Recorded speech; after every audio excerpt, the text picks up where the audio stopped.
Government degree college Malir cantt, principles of commerce, prelim exam 2024-5 का पेपर।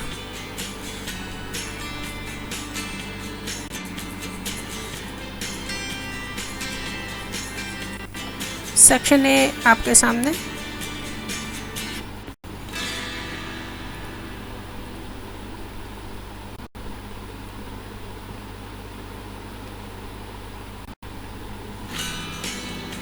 Section B short question answer 30 marks का।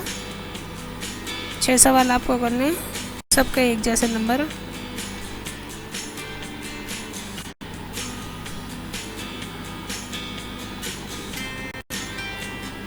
इसके बाद सेक्शन सी है आपके पास,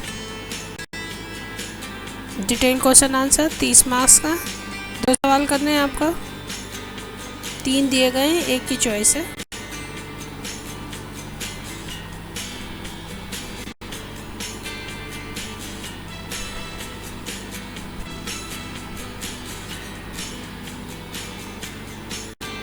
थैंक यू सो मच। ये सेंटर को सब्सक्राइब करें और जो कोई मसला हो तो कमेंट्स बॉक्स में लिख के भेजिए, हमें इत्तला हो जाएगी कि आपको क्या चाहिए। Thank you so much.